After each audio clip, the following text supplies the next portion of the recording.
یہ ہمارے معاشرے کی تقسیم ہے. یہ ہم خود اپنے لیے ہاں پیدا کرتے ہیں. تو اب اگر ہم سنت پر بات کریں, زکوٰۃ کی بات کریں, ان چیزوں کو بات کریں, اگر عمل پیرا ہوں تو کوئی غریب رہے نا, مگر جس کے دل میں اللہ کی محبت ہو, ان کے حکم کی محبت ہو, نبی کریم صلی اللہ علیہ وسلم کے حکم کی عقیدت ہو, تو اگر ان پر رحم کرے, ان پر عمل کرے, تو میں سمجھتا ہوں کہ چلے کوئی غریب کو دیکھے, ان کی چیزوں کو دیکھے, ان کے حالات کو دیکھے, یہی چیزیں کامیابی کی طرف لے جاتی ہیں. ہاں بالکل. تو میرے خیال میں یہ میری حدیث مجھے بہت اچھی لگتی ہے, جو آج کل کے دور سے پرٹین کرتی ہے. ماشاءاللہ سے آپ نے بہت پڑھا ہے, آپ کا گھرانہ بھی سید گھرانہ ہے, آپ کو تو ان چیزوں کے بارے میں زیادہ معلوم ہوگا, تو آپ ہمیں صدقے کے بارے میں کچھ بتائیے گا. ماشاءاللہ بات یہ ہے کہ کہتے ہیں صدقہ رد البلا ہے. جو آج کل جو مشکلیں آتی ہیں یہ اتنی ہوتی ہیں, اس میں کہتے ہیں جب کوئی مشکل ہو تو صدقہ کیا کرے تو رد البلا یعنی آپ کی آفتوں کو ٹالتا ہے. تو ہمارے نبی کریم صلی اللہ علیہ وسلم کی ایک مبارکہ حدیث ہے, وہ بولتے ہیں کہ صدقہ کیا کرو. اب صدقہ کیا ہوتا ہے؟ اب صدقہ یہ تو نہیں ہے کہ آپ اتنا بڑا بکرا صدقہ کرو, کوئی یہ چیزیں جس سے پیسے خرچ ہوں.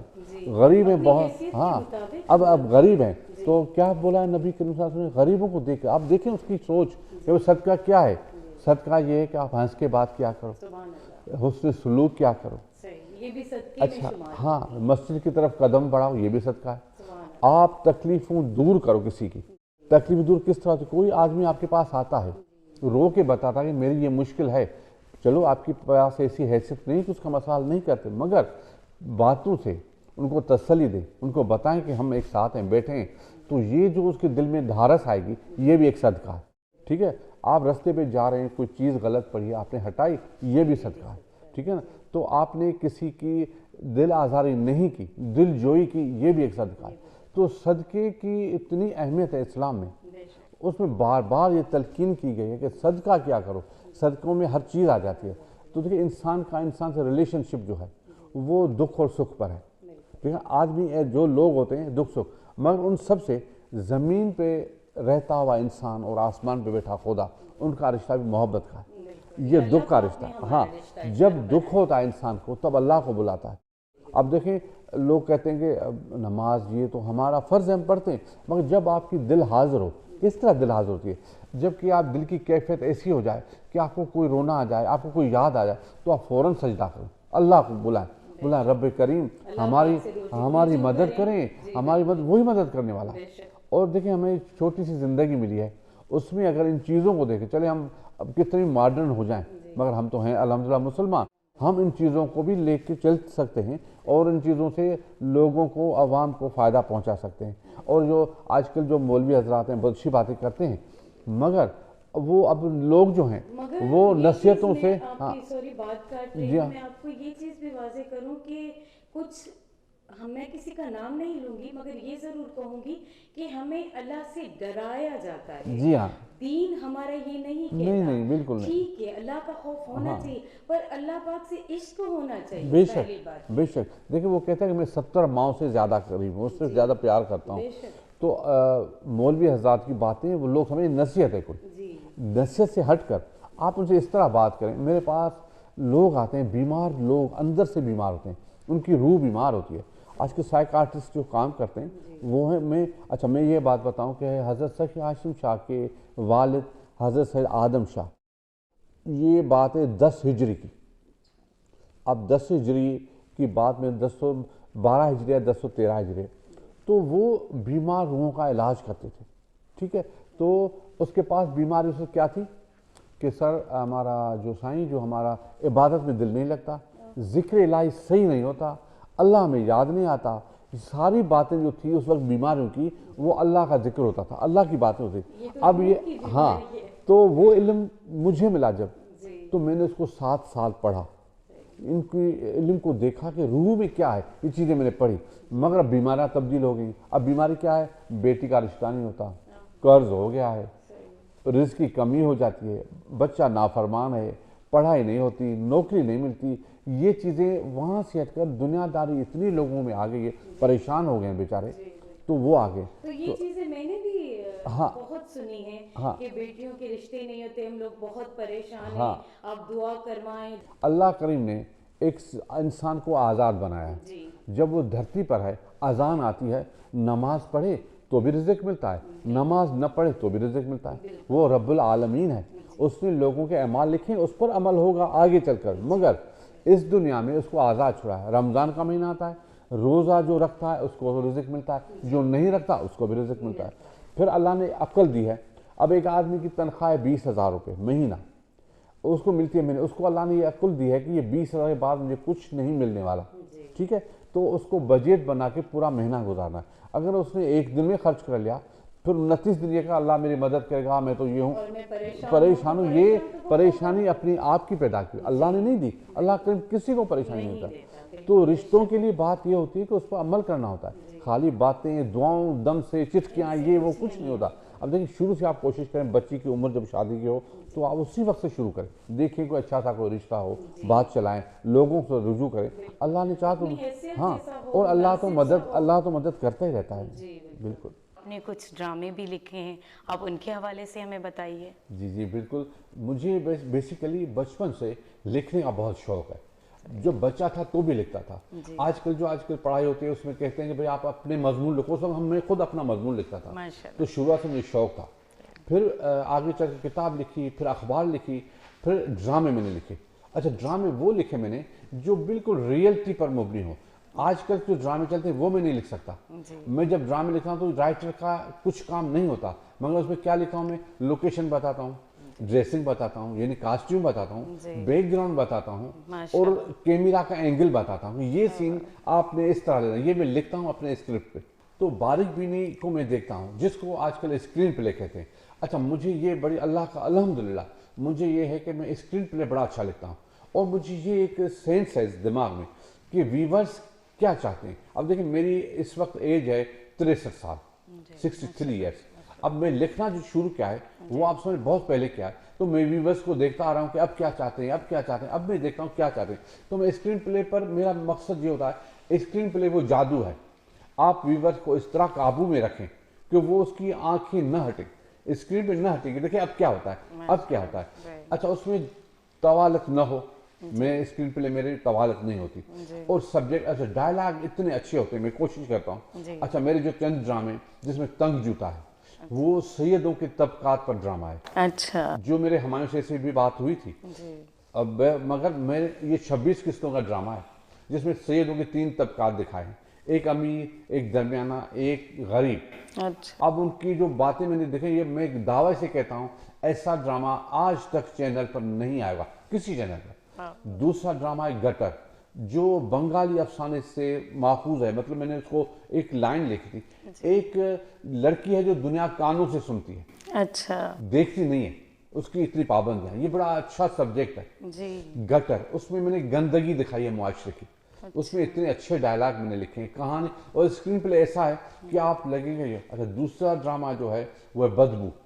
ایک بچہ ہے جو بدبو میں پیدا ہوتا ہے, مچھلیاں, گوشت, یہ وہ.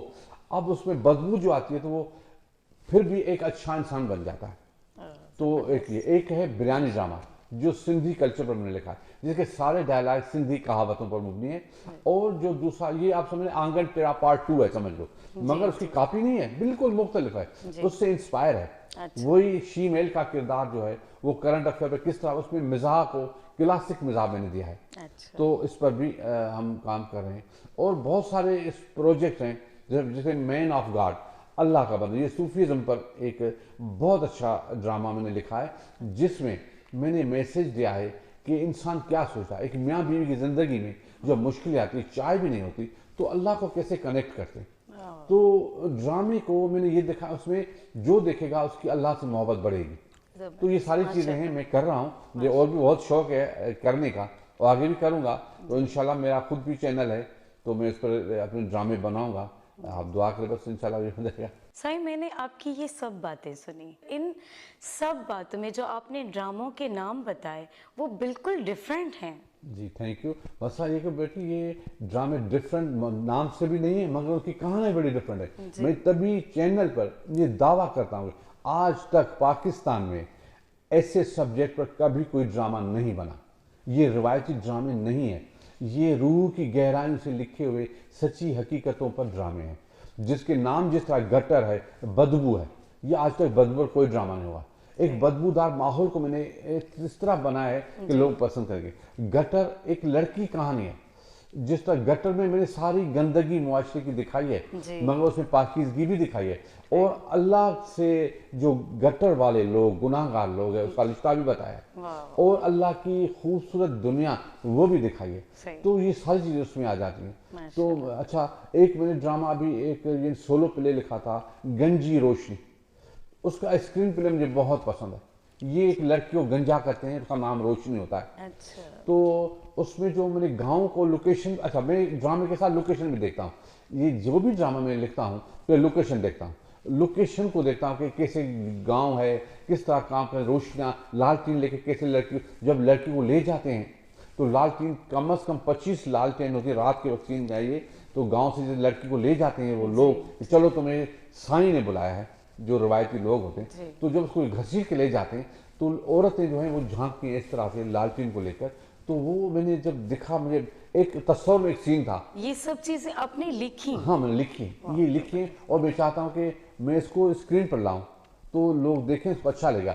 آج کل کے ڈراموں سے 1000 گنا وہ اچھے ہوں, کیونکہ مجھے اپنی بات نہیں کرنی چاہیے, مگر میں جو دیکھتا ہوں یہ کہانی آج کل نہیں ہوتی. نہیں, یہ تو سچ ہے کہ آپ بالکل ڈیفرنٹ لکھ رہے ہیں. جی, ہر چیز کو باریکی سے دیکھ رہے ہیں. اس طرح سے سب ڈائریکٹر نہیں کرتے, سب رائٹر نہیں کرتے. جی, شکریہ, آپ نے بہت بہت مہربانی. آپ اپنے چینل الہاشمی کے بارے میں کچھ بتائیں. جی, میں بیٹی, مجھے جب شوق تھا کہ میری چیزیں جب آگے نہیں جا رہی تو میں اپنے چینل سے کروں, تو میں نے ایک ویب چینل الہاشمی چینل کھولنے کا اعلان بھی کر دیا, اس کا کام بھی شروع کر دیا ہے. مگر جیسا آپ کو پتہ ہے کہ تھوڑا بجٹ کا مسئلہ ہے, کیوں بجٹ بھی کام بھی کرنا, ہمیں کم از کم جو ہے وہ 6 مہینے کے پروگرام کلیکٹ کرنے. ابھی ہم نے 2 مہینے کے پروگرام رکھ لیے ہیں, باقی 4 مہینے کو, اس کے بعد میں اس میں ٹائم تھوڑا لگے گا. اس میں ہم نے ٹاک شو رکھے ہیں, کرنٹ افیئر پر لکھا ہے, ایشوز پر لکھا ہے, اور مطلب دکھایا ہے, اور صوفیزم پر دکھایا. مٹیاری کی جتنی بھی درگاہیں ہیں اس کے صوفیزم پر ہم نے ڈاکیومنٹری پکچرز بنائی ہیں, فلمیں بنائی ہیں.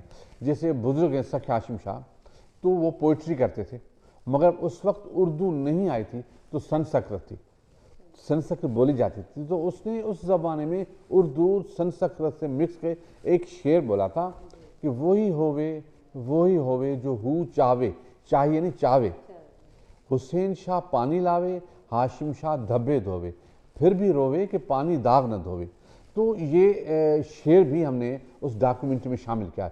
تو اس میں ہم نے ایک کنویں کی تلاش میں گئے, گاؤں کا ایک کنواں دیکھا, پھر اس میں پرانے زمانے کا برتن دیکھا, اس میں رسی بھی پرانے زمانے, وہ جو سلو موشن میں آتی ہے پانی, پھر وہ بھائی جو ہے پانی لے کے آتا ہے وضو کے لیے, وہ ہم نے اس طرح محنت سے بنایا ہے کہ لوگوں کو ضرور پسند آئے گا. اس میں سوان ہے پورے ولیوں کی, مٹیاری میں جتنے میوں سید حاجی, سید شمیر, جو سائیں محمد شاہ, سائیں میوں جیندو, سائیں سخی ہاشم شاہ, سائیں سخی رکن دین شاہ, جتنے بھی اللہ کے اولیاء مٹیاری میں مدفن ہیں, ان کی ساری ڈاکیومنٹری نالج جو ینگ جنریشن کے لیے ایک علم ہوگا, ان کو پتہ ہوگا کہ یہ کیا ہو رہی ہے. تو میں اس چینل میں یہ بھی چیزیں لا رہا ہوں. میرا بڑے زبردست پروگرام, مگر کچھ لوگ چاہتے ہیں فوراً آ جائے. میں معیار پر کبھی کمپرومائز نہیں کرتا, میں معیاری کام کرنا اچھی چیز بنانے کے لیے تھوڑا سا ٹائم تو لگتا ہے. میں سب سے اچھا, میں نوشاد مرزا صاحب سے بہت متاثر ہوں. اس کے ساتھ ہم نے ایک ڈرامہ کیا تھا جو بھی ایک سچی ایونٹ پر تھا. ایک تسنیم سولن کی لڑکی تھی, اس کو فقط اپنی پسند کی شادی پر کتوں سے کھلوا کے ختم کر دیا گیا تھا. ہم نے وہ ڈرامہ لکھا, ہم نے نوشاد مرزا صاحب کے ساتھ وہ ڈرامہ کیا. ایک لڑکی کو لیا, بہت اردو اسپیکنگ تھی, تو وہ سندھی ڈرامہ تھا, تو ہم نے اس کو انگلش میں ڈائلاگ کے دیے. تو جب کتوں والا سین تھا تو ہم نے کتوں پر بھی کمپرومائز نہیں کیا, شکاری کتے بلائے. وہ اتنے کتے تھے, لڑکی ڈر رہے تھے, ہم نے اس کو یوں چھوڑا اس کے کتے. تو یعنی آپ سمجھ لیں اس کے ایک ایک سین پر ہم نے محنت کی, یعنی تقریباً سمجھ لیں کہ اس طرح کہ ایک ہی سیٹ پر ہم نے 16 لوکیشن پر کام کیا. مگر اس میں سب سے خطرناک جو لوکیشن تھی یا سین تھا وہ قبر کا تھا. جب اس کا ایک سین تھا کہ لڑکی کو بغیر کفن کے, بغیر غسل کے دفنا جائے. یہ ایک فیکٹ ہے, یہ ریئل, یہ ظلم تھا. تو جب یہ سین ہم نے اوریجن کیا, قبرستان میں گئے, قبر کھدوائی, قبر بھی کھدوائی جتنی کھودی جاتی ہے. اس میں اس ہیروئن بچی کو بولا کہ آپ لے جاؤ, تو وہ ڈر رہی تھی کہ قبر میں مجھے ڈال رہے ہیں مٹی. تو ہم نے اس کو یوں کر کے قبر میں ڈالا بغیر کفن کے, خون سے لت پت تھی, کتوں نے کھایا ہوا تھا اس کو, تو قبر مٹی ڈال رہے ہیں. تو وہ ہمیں سین اتنی محنت سے، جب پیٹ پر مٹی پڑتی ہے تو پیٹ یوں ہل جاتا ہے لڑکی کا، پاؤں ہل جاتے ہیں، تو وہ بھی آپ چھوٹا سندھی ڈرامہ جو کم بجٹ میں بنا، ہم نے اتنی محنت کی، یہ نوشاد مرزا کی صلاحیت تھی، اس نے میرے ذہن کو، میری سوچ کو اتنا اچھا ڈائریکٹ کیا کہ میں آج بھی ان کے ساتھ سارے ڈرامے کروں گا، اور مجھے امید ہے کہ کینز کے انشاءاللہ فیسٹیول میں جائیں گے ہمارے ڈرامے، مجھے یہ اتنا یقین ہے۔ سائیں آپ سے بات کر کے بہت اچھا لگا اور ہمارا ایمان تازہ ہو گیا۔ شکریہ۔ تو میں آپ سے یہ کہوں گی کہ آپ ہمارے ویورز کو کوئی میسج دینا چاہیں گے؟ جی بیٹی مہربانی، آپ نے مجھے ٹائم دیا۔ مسئلہ یہ کہ میسج میرا پوری عوام کو ہے، جو بھی لوگ دیکھتے ہیں سنتے ہیں، میرا میسج یہ ہے کہ میں کوئی روایتی میسج نہیں دوں گا، کیونکہ میسج لوگ سنتے نہیں ہیں، نہ کوئی اس پر عمل کرتا ہے، وہ روایتی کہ اچھا جملہ بول دیا، یہ نہیں۔ میں کہوں گا کہ آج کل جو سب سے اہم ایشو ہے وہ ہے بے روزگاری۔ ینگ جنریشن جو ہے وہ بڑی ڈسٹرب ہے، اس کے پاس ڈگریاں کام نہیں کرتی۔ میرا ان کے لیے میسج ہے کہ آپ اللہ کریم کو بلائیں، ان کو ذہن میں رکھیں، ان کو دیکھیں، ان پر اعتماد کریں، نبی کریم صلی اللہ علیہ وسلم کو دل میں رکھیں، پھر اپنی کوشش جاری رکھیں، اور خدا کے لیے آپ کے پاس جو ڈگری ہے وہ لے کے سیاست دانوں کے پاس نہ جائیں، اپنا وقت ضائع نہ کریں۔ اپلیکیشن لے کے ان کے پاس جاتے ہیں، وہ بنگلوں میں پھینک دیتے ہیں، آپ کی کہیں نہیں۔ آپ میں جو بھی صلاحیت، آپ آگے جائیں، کوشش کریں۔ کوئی گورنمنٹ جاب نہیں ملتی تو پرائیویٹائزیشن میں آ جائیں، آپ اپنے گھروں کو خوشحال رکھیں، آپ کے گھر جو خوشحال ہوں گے، روزگار ہوگا، اور ہمارے نبی کریم صلی اللہ علیہ وسلم کی جو سنت ہے اس پہ بھی پیرا عمل ہوگا کہ آپ رزق حلال لائیں اور گھروں کو خوشحال بنائیں۔ تو میرا سب سے اہم میسج یہی ہے نوجوانوں کو کہ آپ اپنی سوچ کو بدلیں۔ آج جدید دور میں یہ پرانا بنگلہ کلچر، یہ چودھری، یہ وڈیرے ان کے پاس جاتے ہیں، جالے نہ بنیں۔ خدا کے لیے اپنے ماں باپ کی اچھی اولاد بنیں اور ان کے لیے کوئی اچھا رزق کا ذریعہ تلاش کریں۔ تو ناظرین، اب ہمارے پروگرام کا وقت پورا ہوا چاہتا ہے۔ اپنی ہوسٹ مہک علی کو اجازت دیجیے اور ہمارے چینل کو سبسکرائب کریں اور لائک کریں، اور ہاں، اپنی رائے دینا نہ بھولیے گا۔ ٹی وتھ مہک علی کے ساتھ